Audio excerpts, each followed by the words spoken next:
My name is Madison Hayes, and I'm 32 years old. Imagine sitting in your grandmother's living room, the air thick with tension, surrounded by 15 family members, all eyes glued to you. The antique chandelier flickers above, casting shadows over the room, and your own sister, your sister, the one everyone always praises for being smart and successful, stands up and announces, without warning, that she's tripling your rent to $6,800 a month. My heart stopped. My mouth went dry. I couldn't believe what I was hearing. The room erupted into whispers, shocked gasps, and a few nervous chuckles. But her eyes, cold, calculating, unyielding, fixed on me like a predator. I felt my chest tighten, a burning mix of disbelief, betrayal, and anger. How could she, after everything, do this to me? After all the years I'd spent working to support her, helping her chase her dreams, paying her college tuition because I believed in her, she was trying to throw me out of my own apartment. Every memory of late nights helping her with applications, signing the checks for her tuition, and even letting her crash at my place when she couldn't afford rent herself flashed through my mind. And now this, you can't do this, I managed to whisper, my voice barely steady. Oh, Madison, she said, her voice dripping with condescension.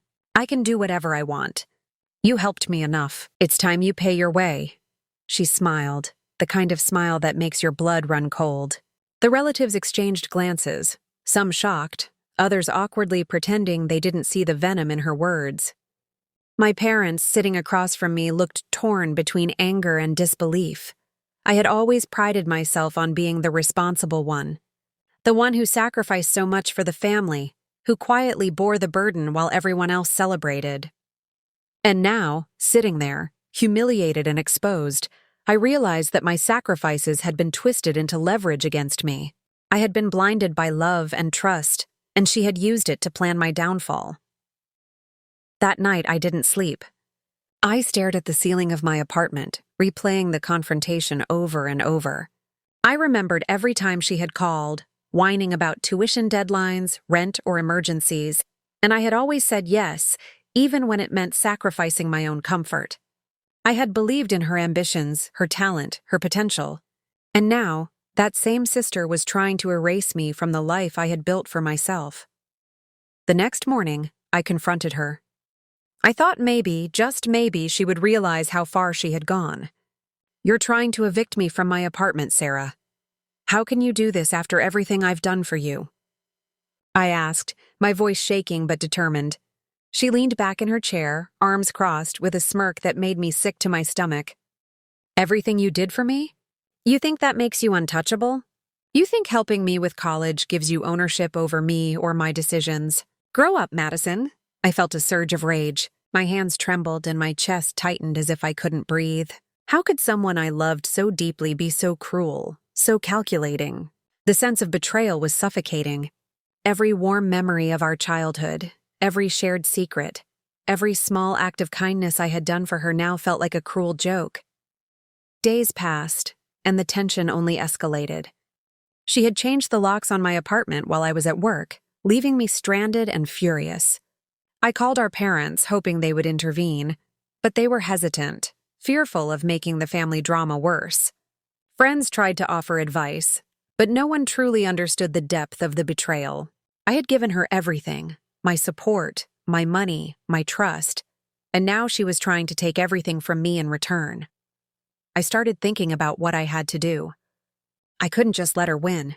Every plan she had, every manipulation was now a challenge I needed to overcome. I had to protect myself, my apartment, and my dignity. But I also realized that this wasn't just about money or property. It was about respect, family, and justice. That night, sitting in a cramped hotel room because my own apartment was inaccessible, I finally allowed myself to cry. Not just tears of frustration, but tears of deep sorrow for the sister I had loved and believed in, the sister who had turned into someone unrecognizable, the sister who had forgotten all that we had shared. And somewhere in that pain, a new resolve began to form. I wouldn't let this go unanswered. I began planning. Every conversation, every action she had taken became a clue. I needed to find the leverage she hadn't accounted for, the weakness behind the ruthless facade. And as I pieced together the situation, a chilling realization hit me. I had been generous to a fault, blind to her manipulations, but now the scales were shifting. I would get my apartment back. I would reclaim what was mine. And if she thought she could use my kindness as a weapon, she had another thing coming. The following week felt like a nightmare I couldn't wake up from. Every morning I would check my phone, hoping against hope for some sign of reason from Sarah, but there was none. Instead, I received cold, calculated text messages, reminders that I had no access to my own home, and veiled threats disguised as friendly advice about finding a new place to stay. Each message felt like a dagger twisting deeper into my chest. I started documenting everything: the texts, emails, even witness statements from neighbors who had seen her changing the locks. I knew I couldn't fight her emotionally. She thrived on control and chaos, so I decided to fight smart. I reached out to a lawyer who specialized in tenant rights and explained the situation. The look of disbelief on her face mirrored my own when she realized the audacity of my sister's actions. "You can't just evict someone from their own apartment because you feel like it," the lawyer said firmly. "You have documentation, proof of your lease, and proof of ownership in your name. We can fight this and win." For the first time in days, I felt a spark of hope, but I knew the road ahead would be difficult. This wasn't just a legal battle, it was a psychological war. Sarah would fight dirty, manipulate family members, and try to turn anyone she could against me. I had to prepare myself for that. Meanwhile, I reached out to my parents again. Their eyes filled with guilt when I explained the legal steps I was taking. "We never imagined she would go this far," my mother whispered, tears streaming down her face. My father's jaw tightened, a mixture of anger and helplessness showing through his usually calm demeanor. I could see they regretted not stepping in sooner, but I had to stay focused. Their hesitation was a reminder that I couldn't rely on anyone else to fight my battle. Sarah, of course, caught wind of my lawyer involvement quickly. Her texts became sharper, almost taunting. "Lawyer, good luck, Madison. You'll see that family isn't always on your side." I almost wanted to scream, but I forced myself to stay calm. Every time I felt my temper rise, I reminded myself of the stakes. This wasn't just about money or property anymore. It was about proving that betrayal has consequences. Then came the breaking point. One evening, I received a call from the building manager. My heart sank, fearing the worst. But instead of threats, he offered me a quiet warning. "Madison, I don't know what's happening with your sister, but you have rights. Don't let her intimidate you. And be careful. She's been asking questions, watching the building, and trying to influence others." Her audacity was staggering. She wasn't just trying to evict me, she was trying to isolate me, to manipulate everyone around me into believing she had the moral high ground. I realized then that if I wanted to win, I needed more than a lawyer. I needed strategy, patience, and a way to outmaneuver her at her own game. Over the next few weeks, I meticulously gathered evidence. Old receipts proving I had paid her tuition in full, emails showing her promises to pay me back someday, and even recordings of conversations where she admitted that she was fully aware of the apartment's ownership. Each piece of evidence was another arrow in my quiver, ready to strike when the moment was right. At family gatherings, Sarah tried to wear a mask of innocence, laughing and joking as if nothing had happened. But I had seen behind the mask and I refused to be fooled. Every time she looked at me, I met her gaze steadily, a silent message that I wasn't afraid anymore. I could see her unease, the subtle tension in her shoulders, the way her smile faltered for a split second. Then came the day of the first hearing.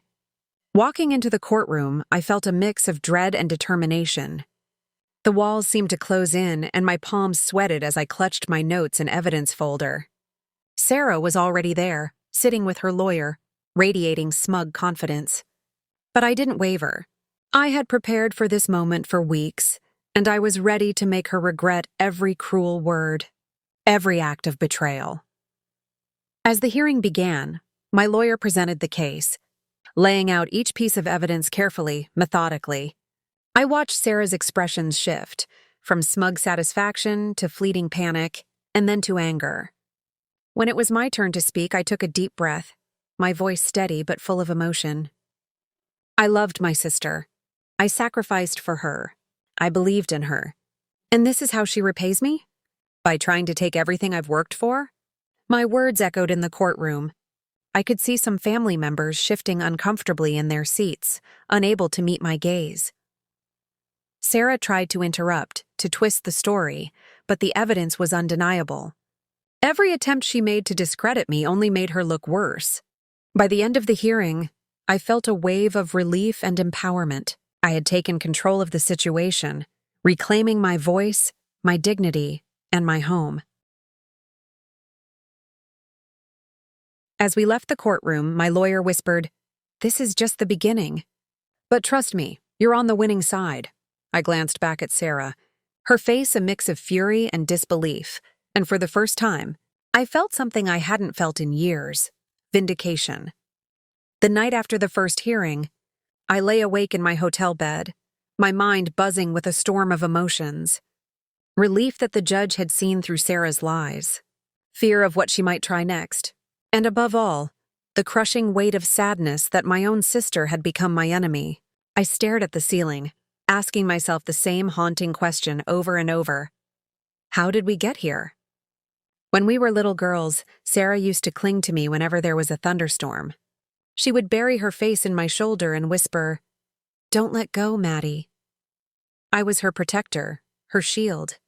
And yet, here I was, fighting her in court as if she were a stranger trying to ruin me.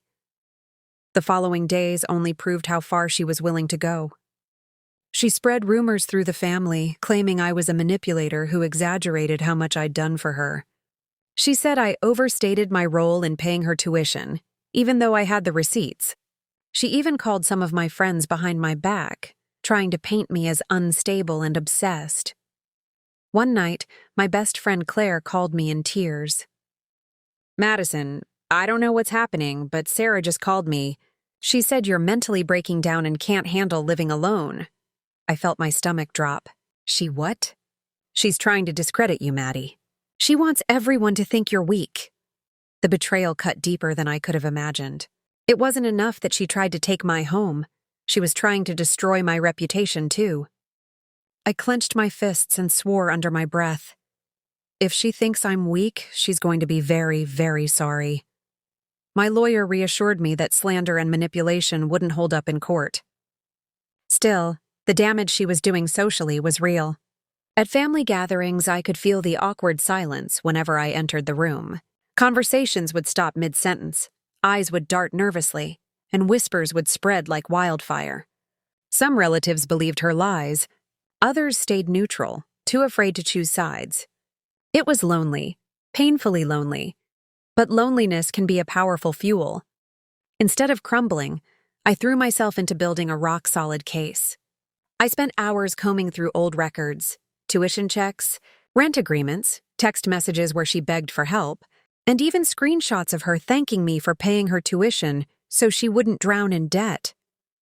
The irony of those words stung, but I tucked the pain away and turned it into determination. Then came the second hearing, a more serious one that would determine if she had any grounds to evict me. I dressed carefully that morning, not just in professional clothes, but in armor. I needed to walk into that courtroom with every ounce of confidence I could muster. The judge listened intently as my lawyer laid out the case piece by piece.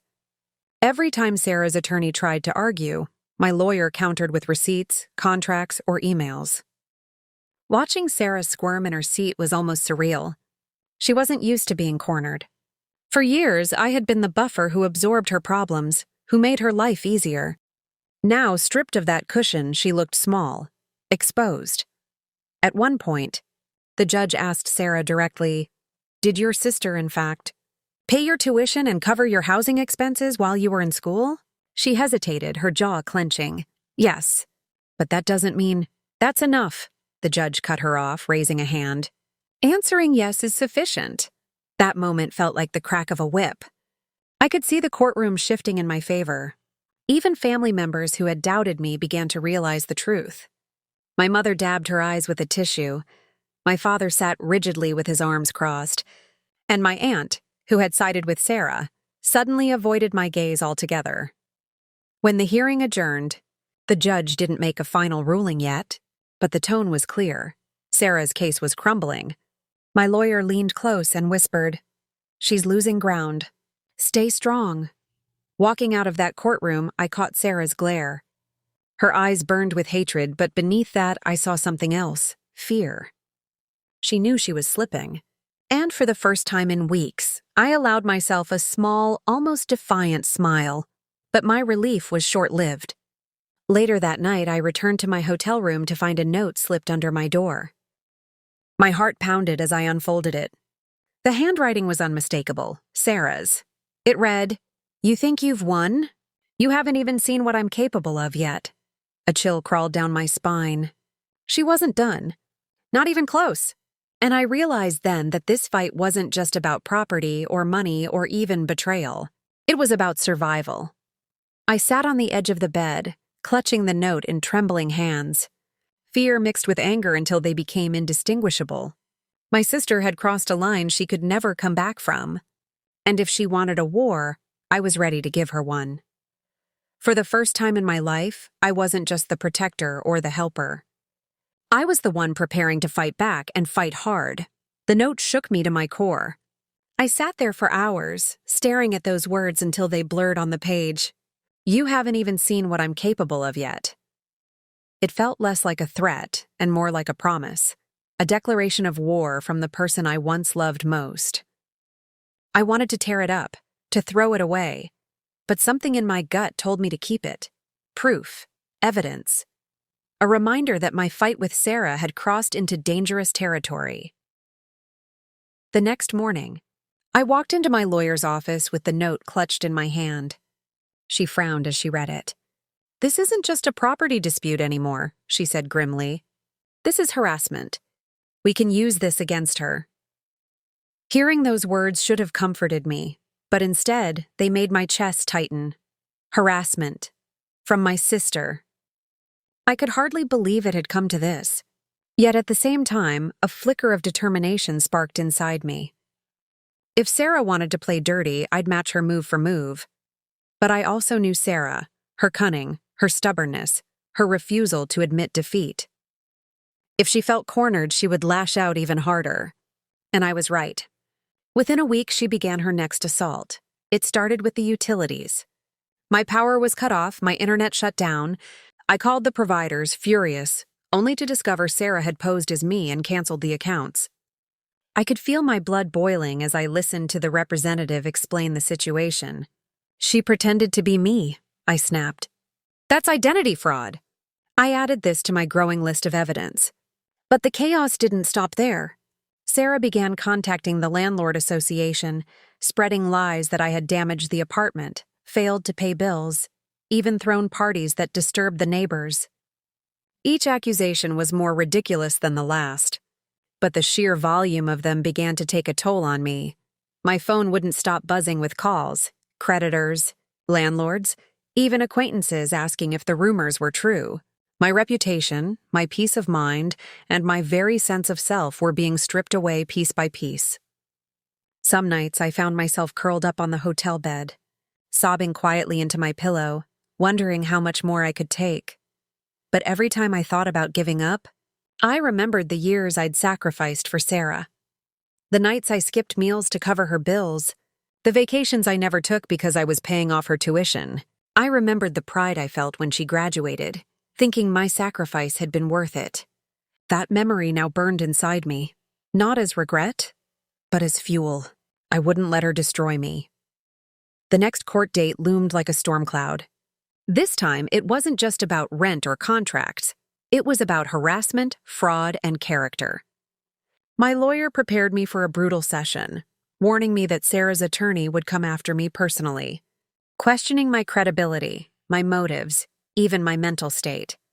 The night before the hearing, I stood in front of the hotel mirror, staring at my reflection. My eyes were tired, rimmed red from countless sleepless nights, but there was something new there too. Steel. I whispered to myself, You've survived worse. You can survive this. The courtroom was packed. Family members, neighbors, even distant relatives who had no business being there came to watch the spectacle. Sarah strutted in like a queen walking into her throne room, her heels clicking on the floor, her smile sharp and venomous. She thrived on attention, and this was her stage. As predicted, her lawyer came at me hard. He painted me as bitter, jealous, incapable of letting go of the past. He suggested that I exaggerated my financial support, that I held it over Sarah's head like a weapon. But I was ready. When he accused me of lying, I pulled out receipts. When he questioned my credibility, I handed over text messages where Sarah herself admitted to owing me everything.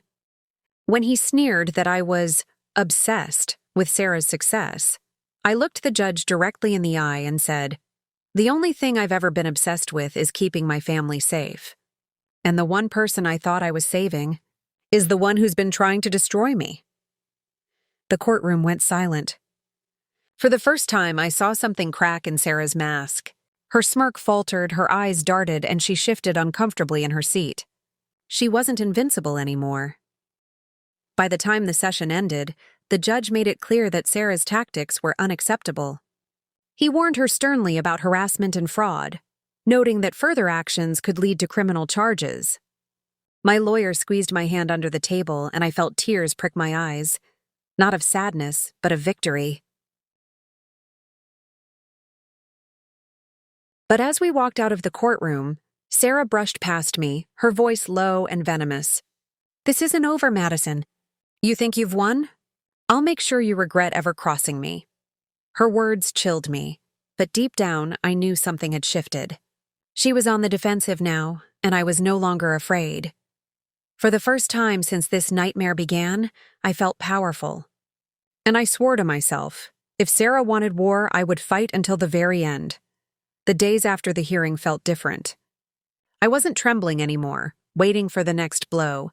No, I was sharpening myself, preparing for it. Sarah's threats didn't paralyze me. They motivated me. I'd seen her flinch in that courtroom, and I knew she was starting to lose control. But I also knew Sarah well enough to understand she wouldn't back down quietly. And she didn't. 2 nights later, I was leaving the hotel lobby when I noticed a familiar car parked across the street.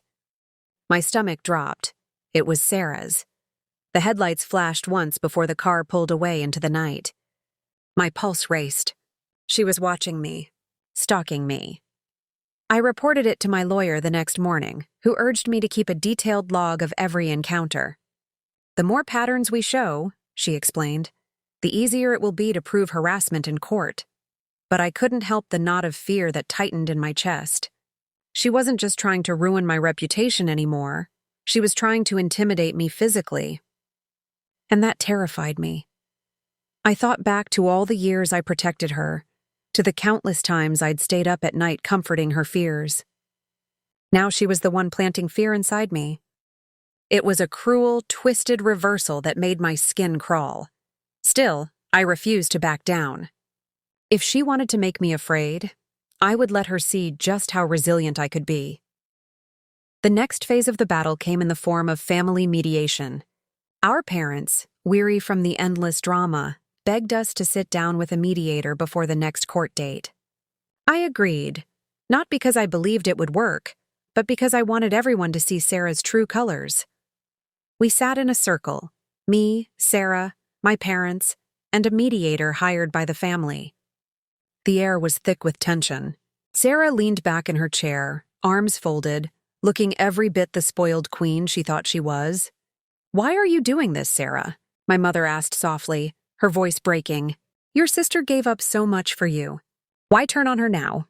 Sarah scoffed. "Because I'm tired of her acting like she owns me. She paid for my tuition, yes, but she did it so she could control me. I don't owe her my life." I clenched my fists under the table. "Control you? Sarah, I didn't want control. I wanted to help you because I believed in you. I gave you everything I could, and you repay me by trying to evict me from my home? You don't deserve that apartment," she spat. "I've worked harder than you ever have. You're just a property manager, Madison. You've always been small. I deserve more than you." Her words sliced through me like a blade, but at the same time I saw something revealing. This wasn't just about money. This was about envy, about Sarah resenting me for the sacrifices I made. In her twisted mind, my kindness had become an insult, a reminder of her dependence. The mediator tried to calm the storm, but it was useless. Sarah refused to budge, refused to admit fault. The session ended with raised voices and tears. My parents sat in stunned silence, my mother's hands trembling in her lap. My father looking older than I'd ever seen him. Walking out of that room, I realized something important. I couldn't save Sarah. Not anymore. The sister I once knew was gone, replaced by someone fueled by greed, pride, and resentment. And accepting that was like grieving a death. But grief soon hardened into resolve. Back in my hotel room, I laid out all the evidence I had gathered. The receipts, the text messages, the threatening note, the utility cancellations, the stalking report. Each piece felt like a weapon, and I was ready to use them. The final court hearing was scheduled for 2 weeks later. That would be the climax, the moment everything came to a head. I could feel it in my bones. Sarah would either destroy me, or I would finally put an end to her reign of cruelty. In the meantime, I focused on rebuilding my strength. I worked out every morning, journaled every night, and practiced my testimony until I could deliver it with fire in my voice. I wasn't just preparing for a hearing, I was preparing for battle. And then, just days before the final court date, Sarah made one last desperate move. I came back to my hotel room late one evening and found the door slightly ajar. My heart pounded as I pushed it open. Inside, the room had been ransacked. My papers scattered, my laptop smashed, drawers pulled out and overturned.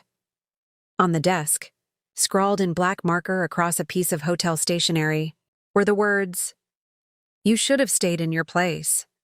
I collapsed into the chair, shaking, tears spilling down my cheeks. She had broken into my room, violated my space, crossed every possible line. But as the sobs subsided, something inside me hardened into steel. This wasn't just about family anymore. This was about justice. I wiped my tears, picked up the note, and whispered to myself, "You wanted war, Sarah. Now you're going to get it." The night my hotel room was ransacked, something in me shifted forever. Fear no longer controlled me, it forged me. I had been crying, begging, hoping my sister would come to her senses. But after finding my belongings destroyed and that chilling message staring back at me, I realized something undeniable. Sarah wasn't going to stop until she broke me, and I refused to let her win.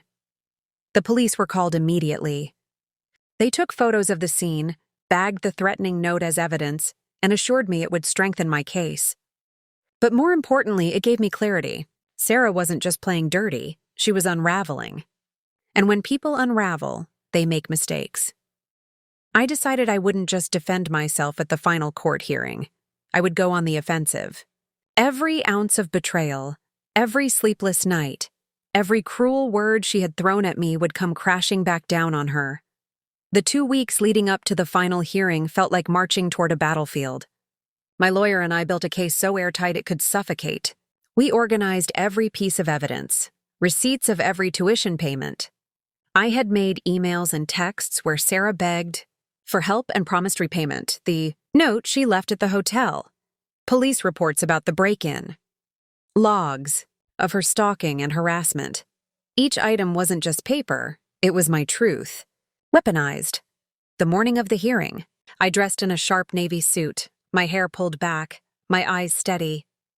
As I looked at myself in the mirror, I whispered, "You're not the victim anymore.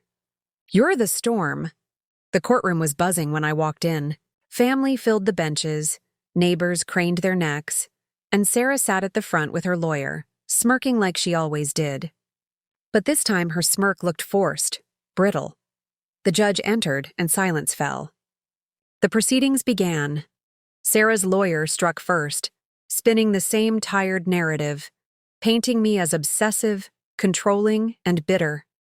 He argued that I exaggerated my financial role in Sarah's life, that I used my generosity as leverage, and that Sarah was simply setting boundaries. I almost laughed at the audacity. Boundaries? Breaking into my hotel room and threatening me was boundaries? Then it was my turn. My lawyer called me to the stand, and I stood tall, my heart pounding but my voice steady. "I'm here today because I loved my sister too much," I began. My voice carried through the silent courtroom. I paid for her college tuition. I covered her rent. I gave up my own dreams so she could chase hers. And how did she repay me? By trying to evict me from my home, by harassing me, by threatening me, by breaking into my hotel room. Gasps echoed through the room as my lawyer displayed the photos of the ransacked room and the threatening notes. The judge's face hardened. Sarah shifted in her seat, her smug facade cracking. When it was her turn to testify, she tried to keep her composure, but her anger bled through. She snapped, raised her voice, contradicted herself multiple times. And every time she stumbled, my lawyer pounced. "Miss Hayes, did you or did you not write this threatening note?" I don't recall." "Then how do you explain your handwriting matching perfectly?" "That's not—" "Answer the question, Miss Hayes." Her face flushed crimson. She looked like a cornered animal, wild and desperate. For the first time, I saw fear, not in myself, but in her. The judge's ruling came swiftly and decisively. "Miss Sarah Hayes, your actions constitute harassment, fraud, and unlawful interference with your sister's tenancy. Effective immediately, you are barred from any control over this property. Any further harassment will result in criminal charges." The gavel slammed and it was over. I exhaled a breath I didn't know I had been holding. Relief, vindication, and grief all mixed together in my chest. The room erupted in whispers. My parents wept quietly, my mother covering her face with trembling hands, my father shaking his head in disbelief. Sarah stormed out of the courtroom, her heels clicking like gunshots against the floor. She didn't look at me. She couldn't. I stayed seated for a moment, letting it sink in. The war was over. I had won. But it didn't feel like victory. It felt like survival. Later that night, back in my apartment, I stood in the quiet space that had once felt like a prison. Now it was mine again. The locks were changed, the air felt lighter, and for the first time in months, I felt safe. But the scars remained. I had fought my own sister and lost her in the process. There was no going back to how things used to be. And maybe that was the saddest part of all. Still, as I curled up on my couch, exhaustion finally pulling me into sleep, I knew one thing with certainty. I had taken my power back. And no one, not even Sarah, could ever take it away from me again.